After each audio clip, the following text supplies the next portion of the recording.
Welcome to my podcast. Like this video and leave a comment. I stand alone in the bridal suite at Willamette Valley Vineyard, staring at my reflection in the full-length mirror. My wedding dress fits perfectly, every seam and crystal exactly where it should be. The makeup artist outdid herself. My eyes look whiter, my cheekbones more defined, my lips the perfect shade of rose. The white roses in my bouquet rest on the vanity, waiting. I check my phone for the 14th time in 20 minutes. No messages from Mom, nothing from Dad, not even a text from Daniel. A soft knock at the door breaks the silence. Martha, the wedding planner, pokes her head in, her practiced smile barely hiding her concern. "It's time, Amelia. Are you ready?" My eyes drift to the window overlooking the ceremony space. 90 guests are seated in neat white chairs. The string quartet plays softly, and in the front row, 3 empty seats stare back at me like accusations. They're not coming, are they? My voice trembles despite my best efforts. Martha's smile falters. "There's still time," she says, but we both know it's a lie. I take a deep breath and smooth the silk of my gown. Let's go. The doors to the garden open, and 90 heads turn to watch me walk alone down the aisle. I feel their sympathetic gazes like physical touches, little pats of pity that make my skin crawl. Some whisper behind cupped hands. Others offer encouraging smiles that only make the hollow feeling in my chest expand. My focus narrows to Leo waiting at the altar, his eyes steady on mine. The love radiating from him is almost enough to push away the memory of my mother's voice 3 days ago. "We'll try, sweetie. Daniel's firm has an event that weekend." Mom's dismissive tone had cut through the phone like she was declining a casual lunch invitation, not her only daughter's wedding.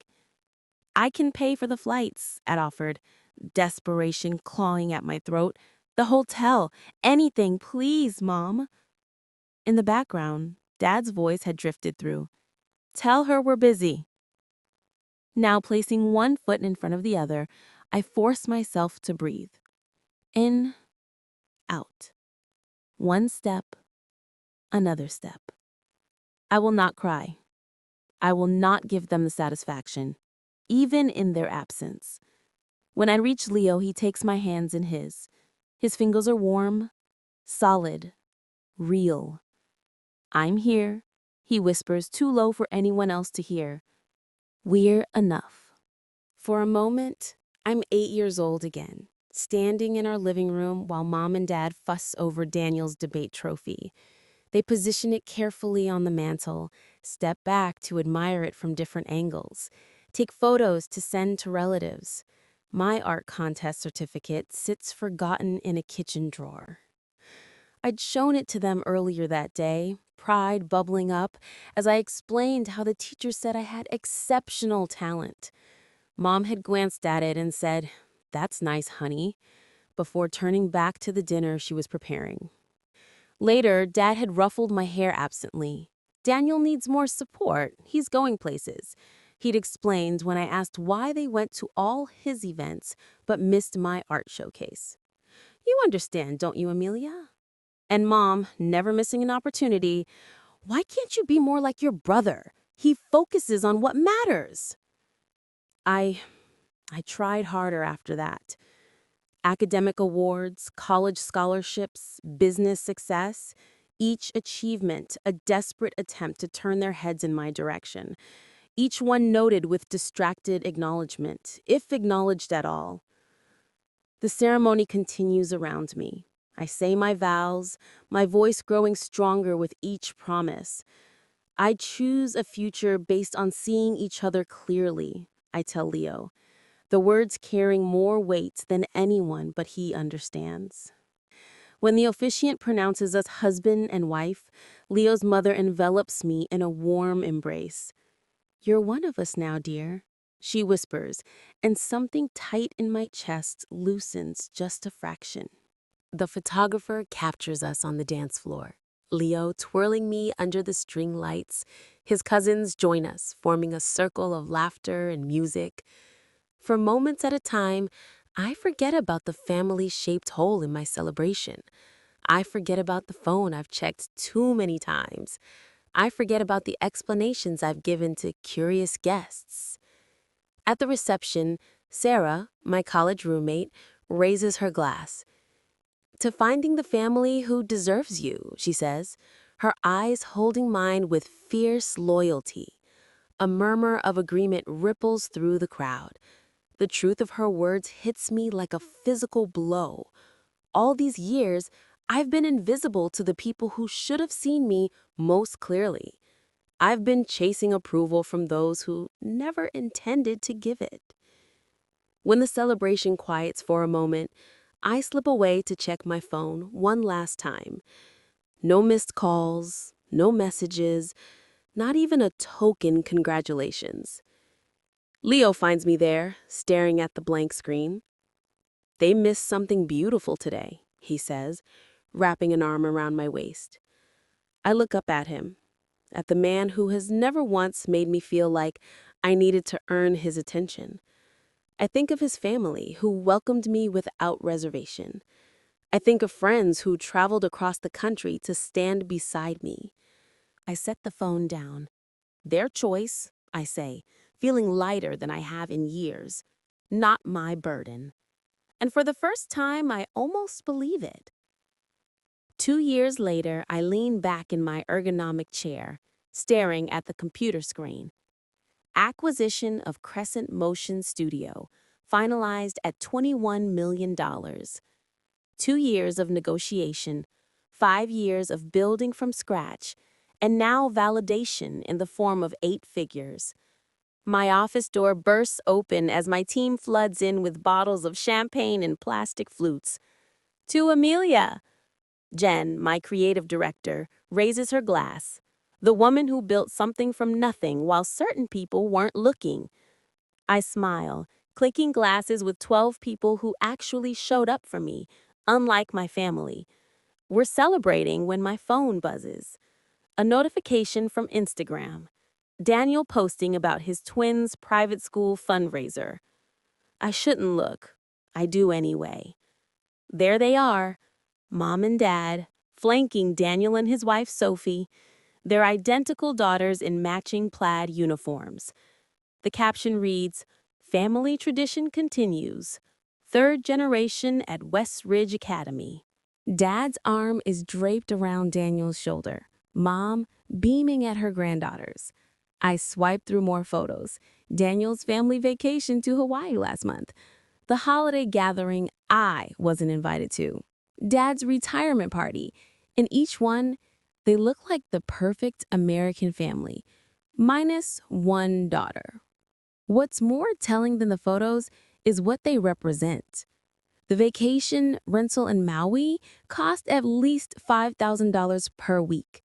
Westridge Academy runs $30,000 per year per child.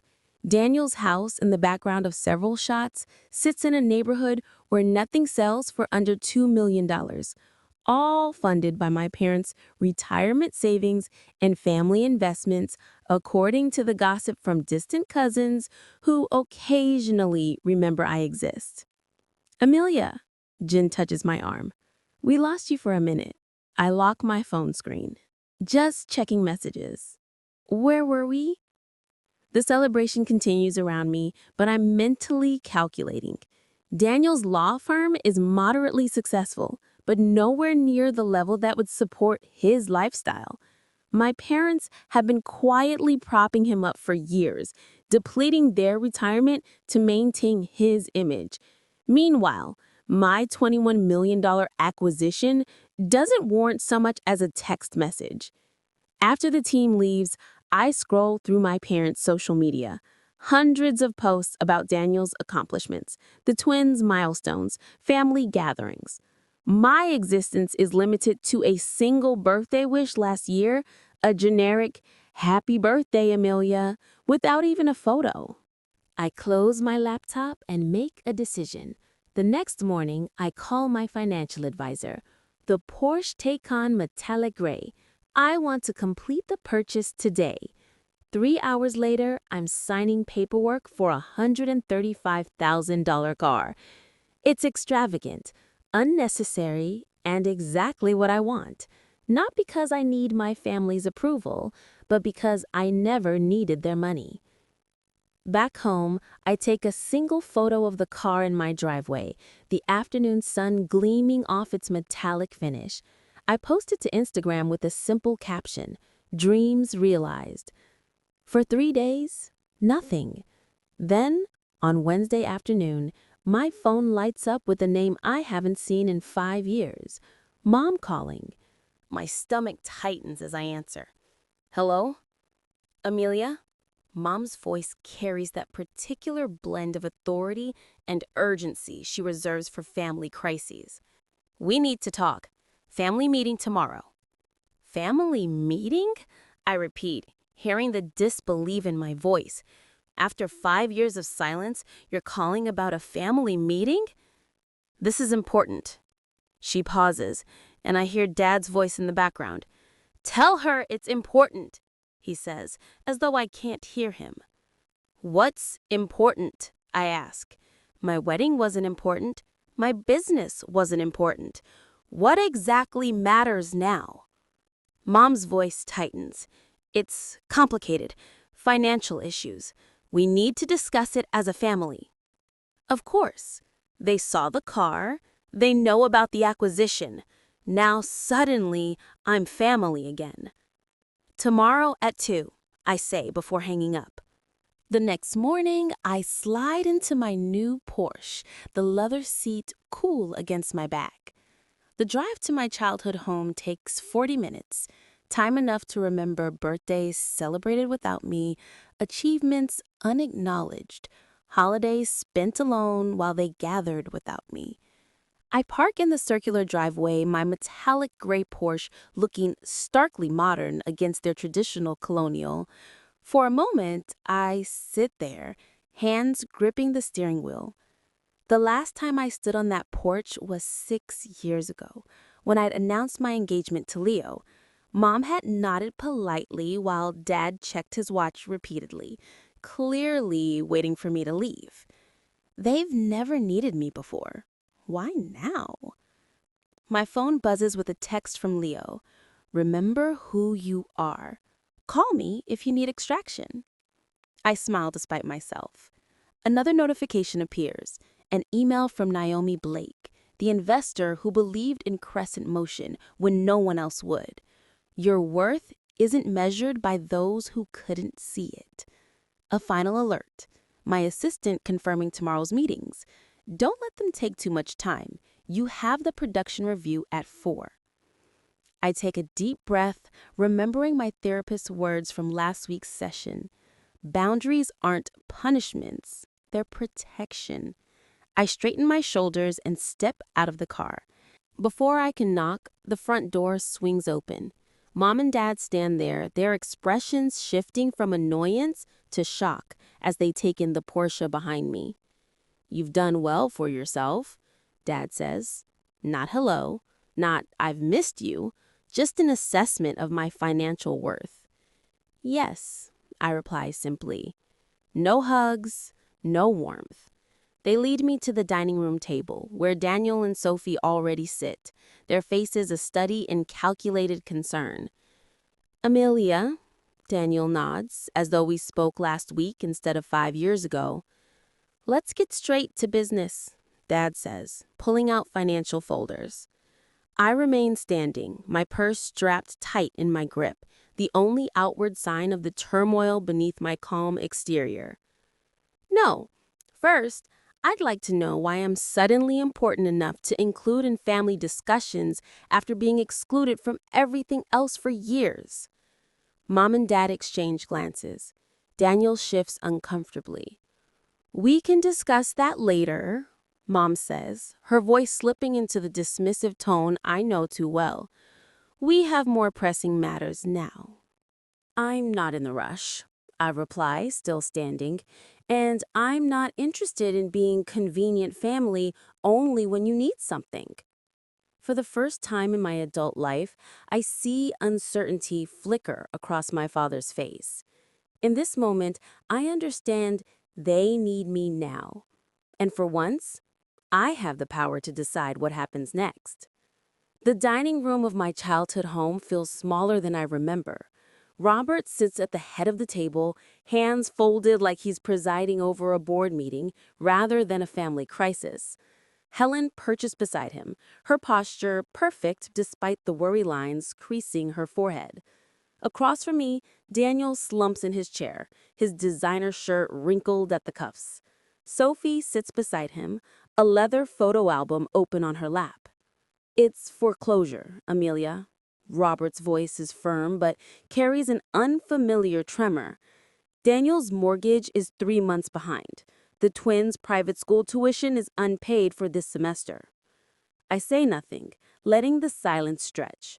2 years of no contact, and this is what brings us together. You need to help your brother.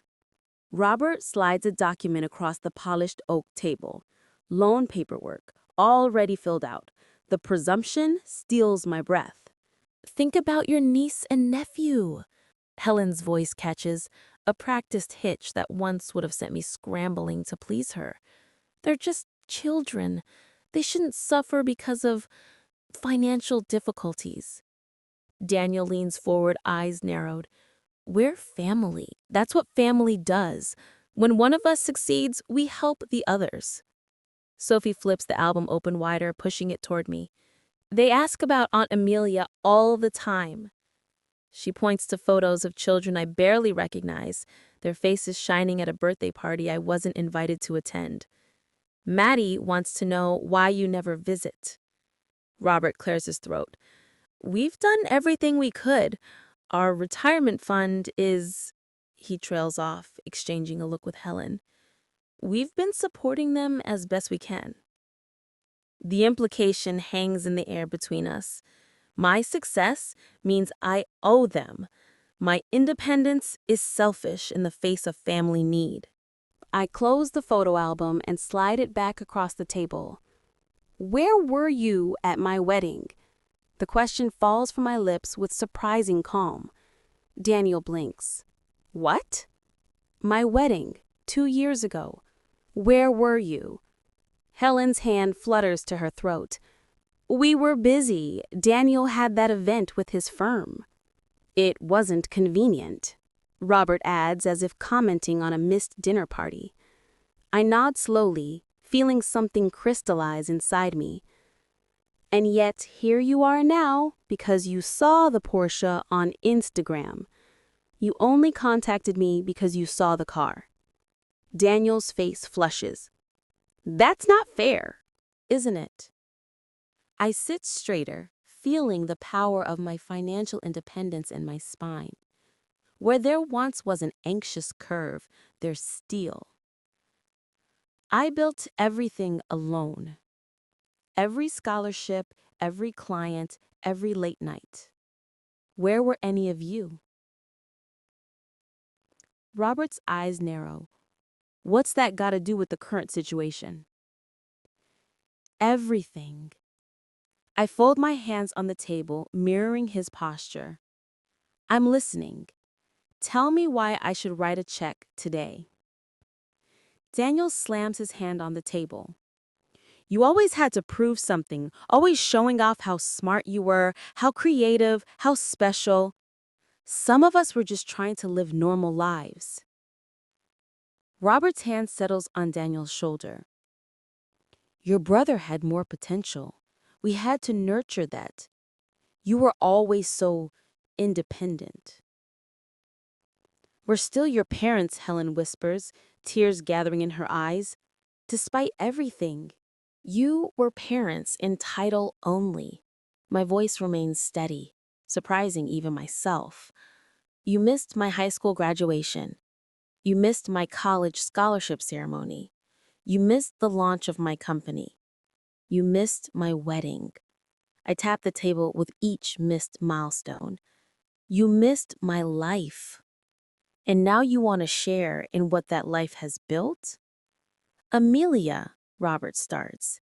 You didn't build this success, I continue. You don't get to share it. My phone vibrates in my pocket. I glance down to see Leo's message. You okay? Meeting running long. The sight of his name brings back Naomi Blake's words when she invested in my startup. You don't need approval from anyone who can't see your light. I think of my team at Crescent Motion, their faces shining as we toasted the acquisition. People who chose to see me, to support me, to believe in what I could build. In my briefcase rests the contract for the foundation funding, signed by the board last Tuesday. People who trust me with purpose, not just money.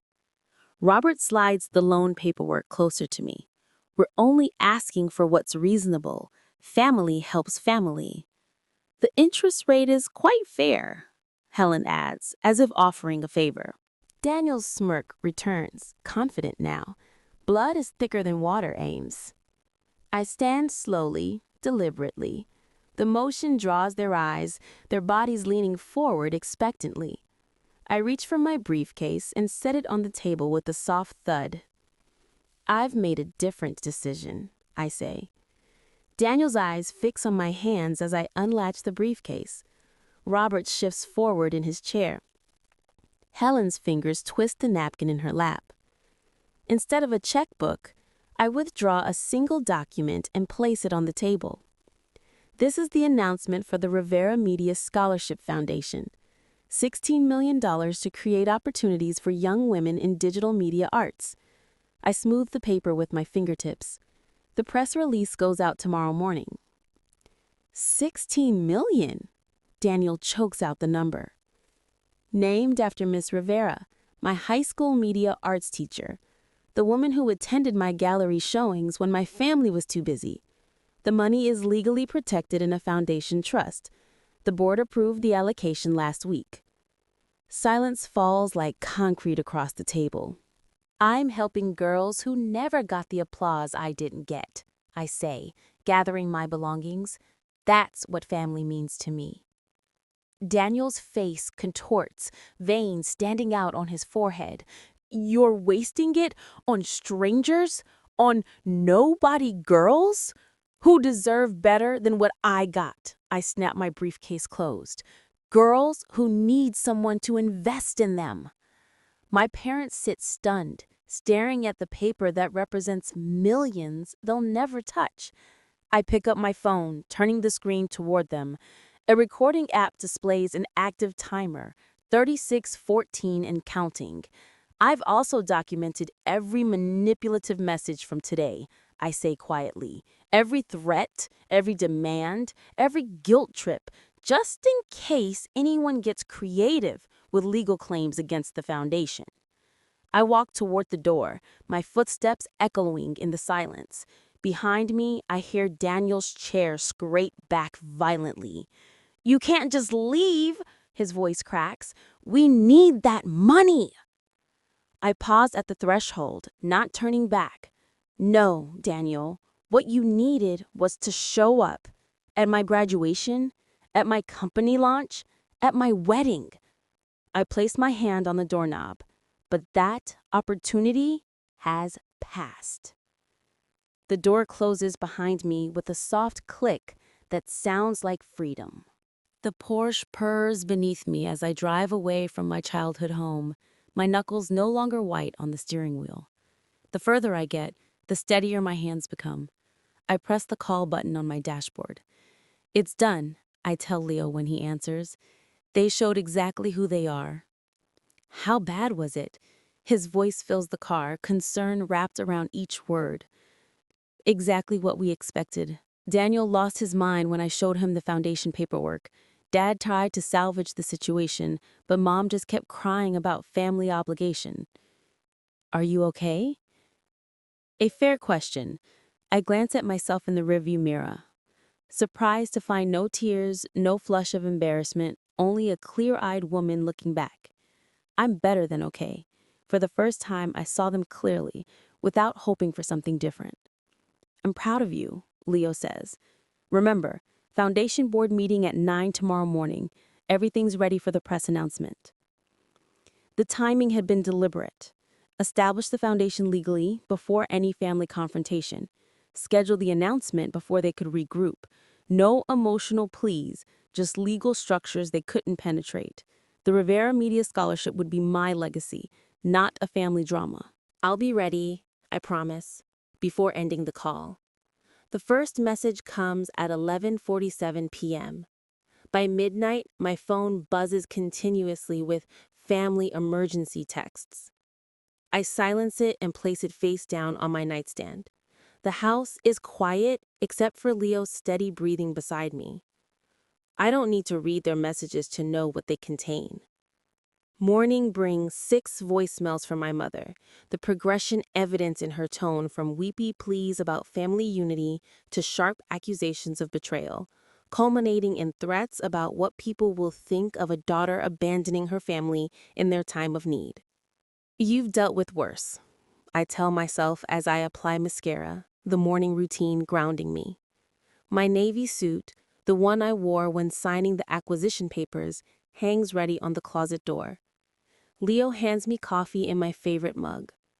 Daniel's been calling business associates, he says, scrolling through his phone, and your dad tried reaching my uncle. Predictable. I take a sip, the coffee bitter but fortifying. They're moving faster than I expected, but not more cleverly. The foundation board meeting goes smoothly. 12 accomplished women from media and finance, all personally vetted, all committed to supporting young female artists. The press release is approved unanimously. Launch details finalized.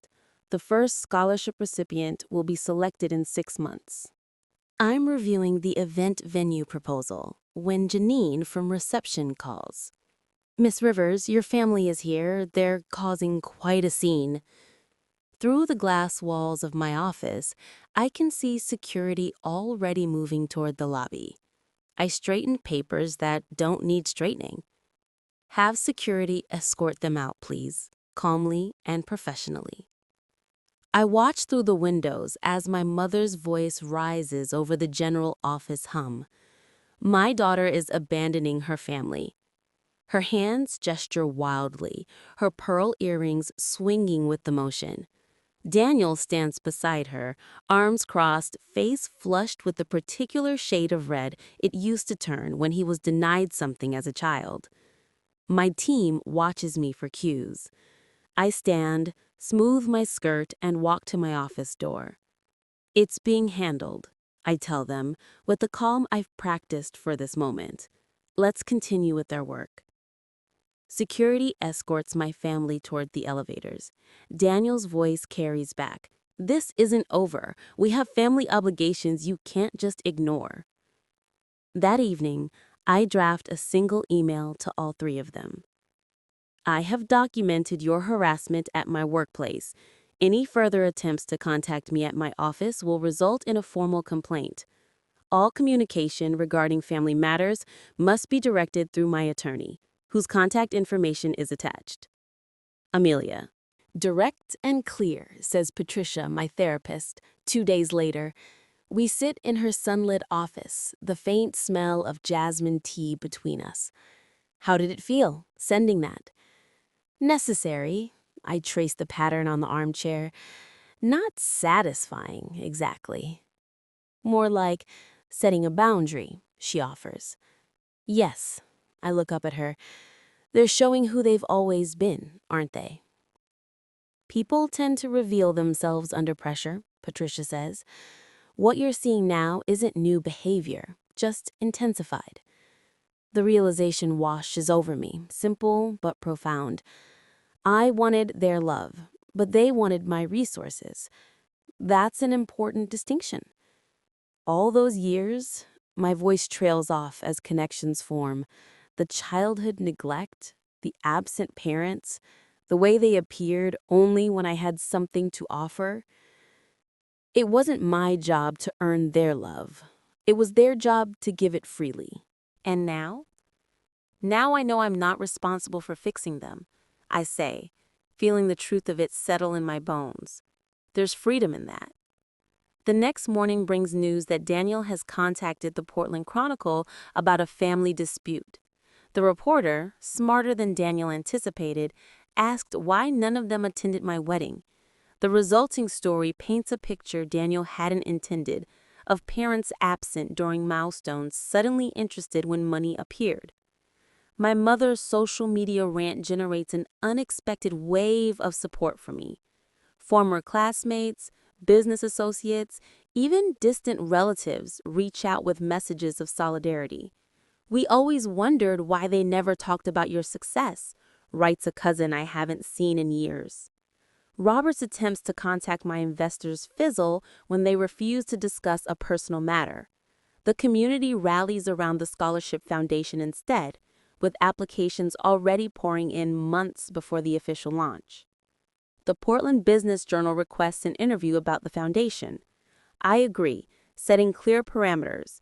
We'll discuss the scholarship's purpose and impact, not family matters.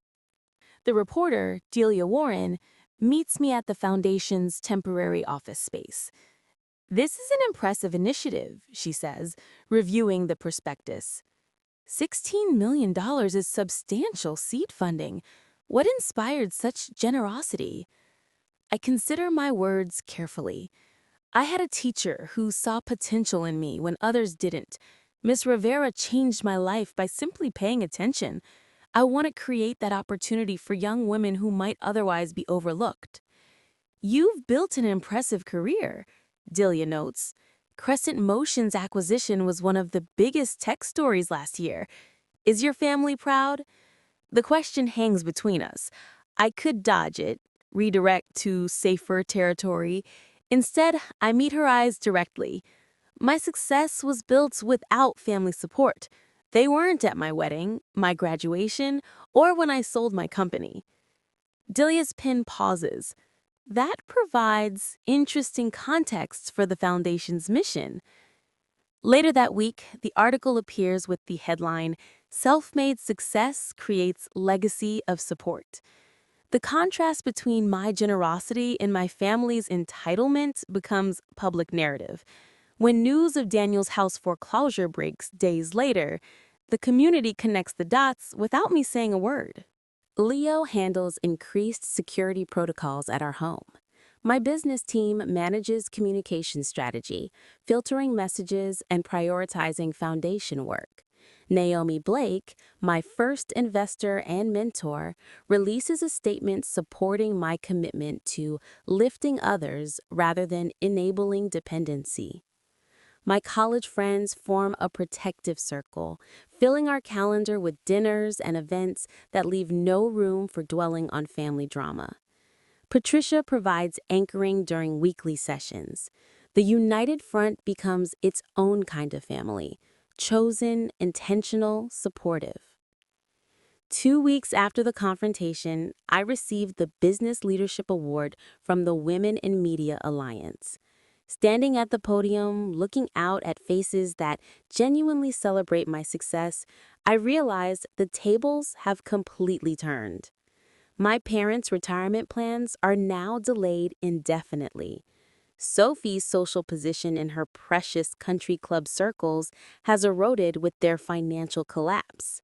Daniel's twins will transfer to public school next semester.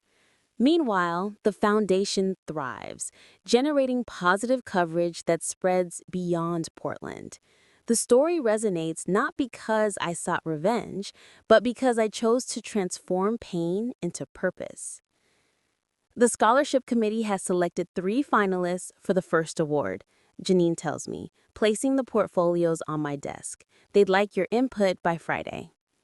I open the first file and begin reviewing the work of a young woman whose teacher noticed her talent when no one else did. The circle completes itself, healing through action rather than looking backward. Family defined by what it does, not what it claims to be. For the first time in my life, I feel truly seen. In the weeks to follow, I deleted the 4th voicemail from Aunt Meredith without listening past her plea of, "Everyone misses you, Amelia." The Thanksgiving invitation sits in my email inbox. Its subject line, "Family needs to be together," a transparent attempt at manipulation. My phone chimes with a text from my cousin Drew. "I don't understand this rift between you and Uncle Robert. Can't you just talk to them?" Of course he doesn't understand. He wasn't at my empty wedding. He didn't witness 20 years of invisibility. A letter arrived yesterday from Mom, the elegant handwriting unmistakably hers. "We always believed in you," she wrote, as if rewriting our entire history. The envelope sits half-burned in my fireplace, its edges curled and blackened like the lies it contains. Dad called my office directly last week. "We need to clear the air," he said, his voice lacking any acknowledgement of what they'd done. My assistant, following strict instructions, told him I was unavailable. Permanently. The final straw comes when Daniel sends the twins to my office with handmade cards.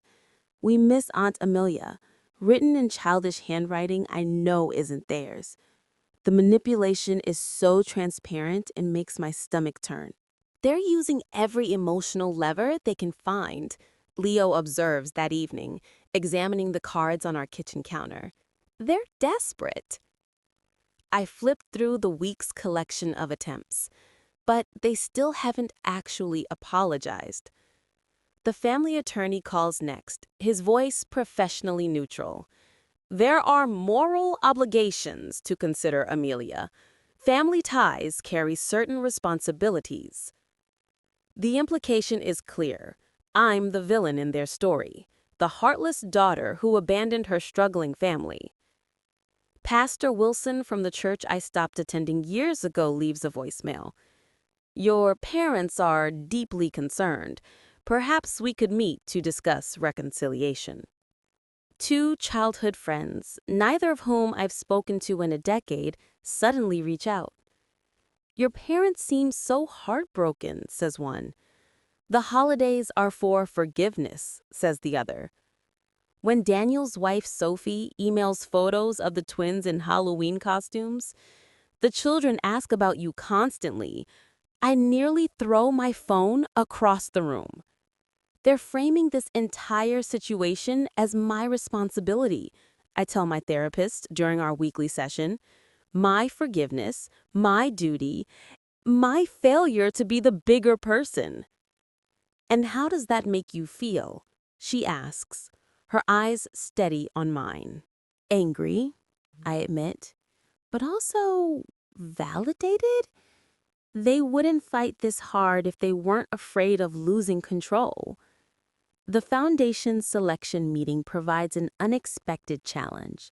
The committee recommends a scholarship for Maya Harrison, a 17-year-old filmmaker whose application video shows remarkable talent and painful familiarity.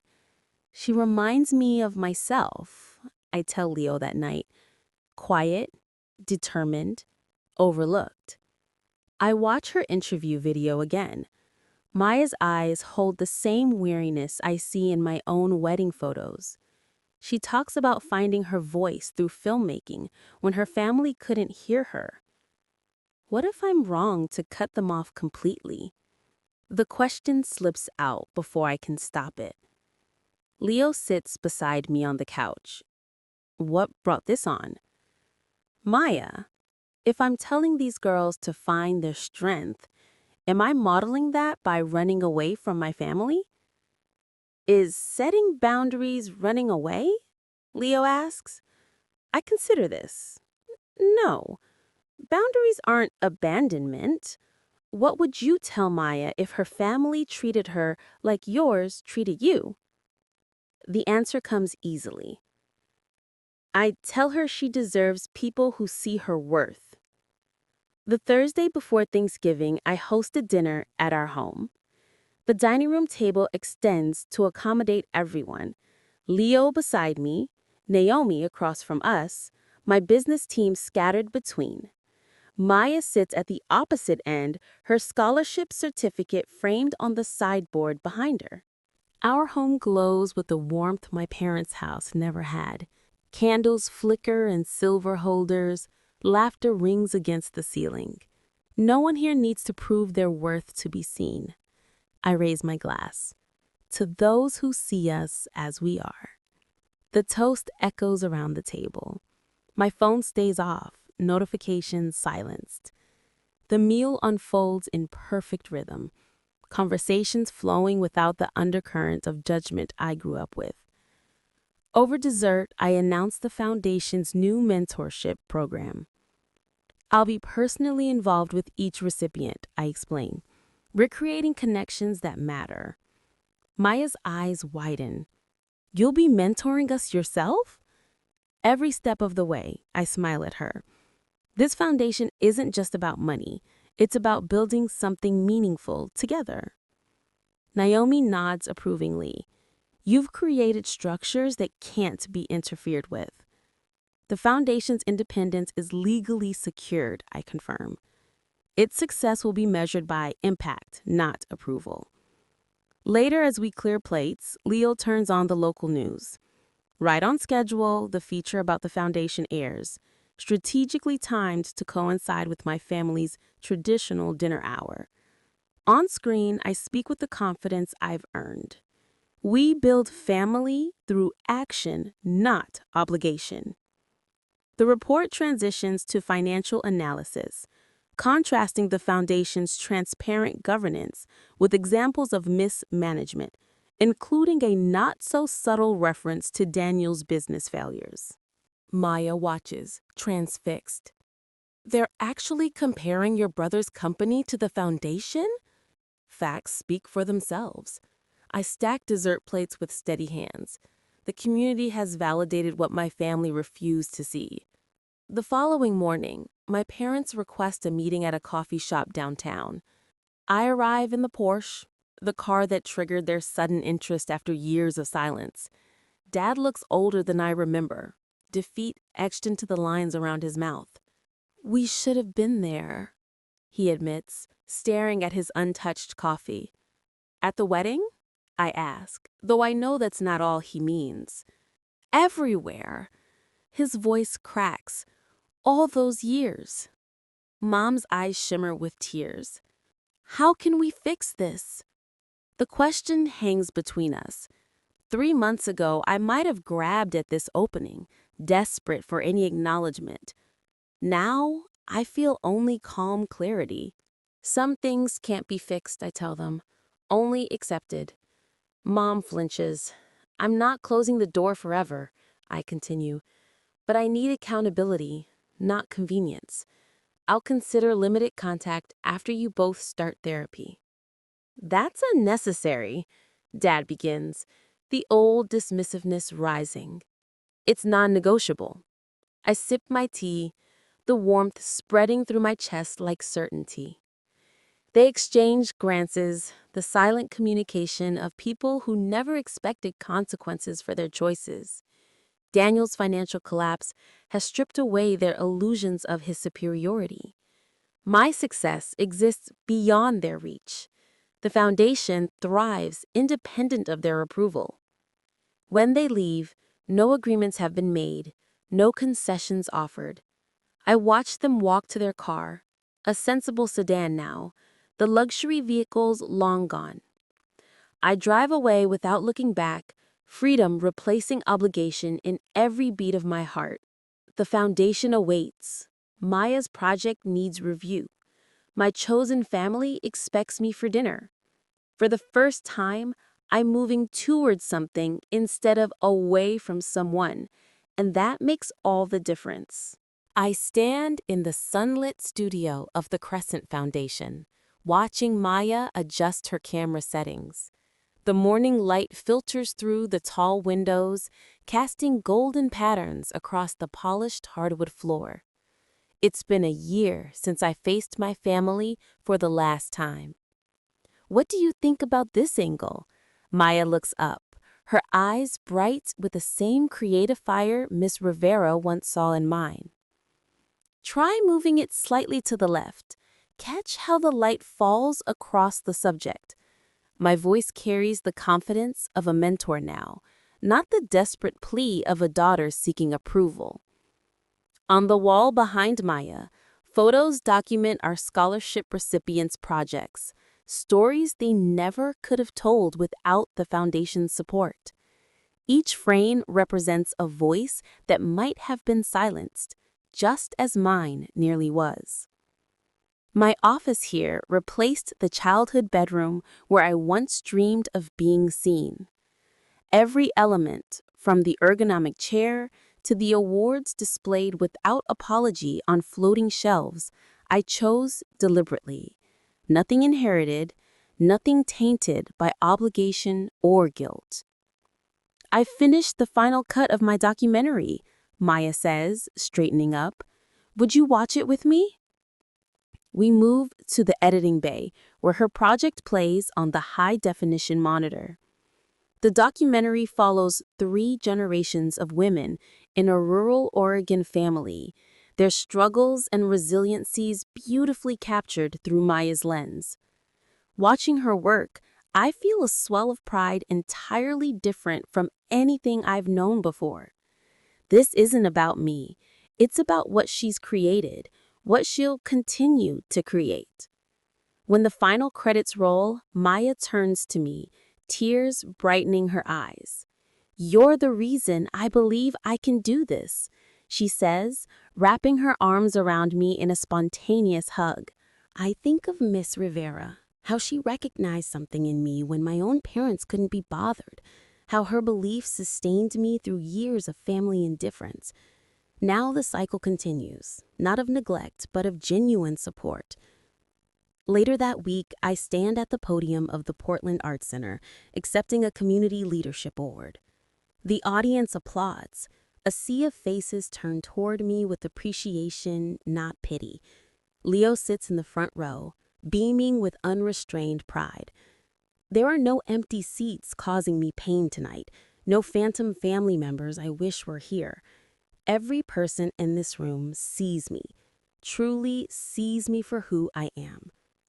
"Thank you," I begin, my voice steady. This journey began in invisibility and has led to impact. For years, I measured my worth by the approval I couldn't earn from people who refused to give it. I pause, let my gaze sweep across the room. Now I measure it by what we build together. The standing ovation washes over me like a cleansing wave. My therapist calls it post-traumatic growth, the strange peace I found after accepting that some wounds never fully heal. I maintain careful boundaries with extended family. Holiday gatherings now center around chosen family, celebrations filled with genuine joy rather than dread. Leo and I have established our own traditions. Naomi's retirement party at the foundation last month brought together the circles of support that lifted me when blood ties failed. The Emergency Fund for Students Facing Financial Hardship, my latest project, ensures that talent isn't crushed by circumstance.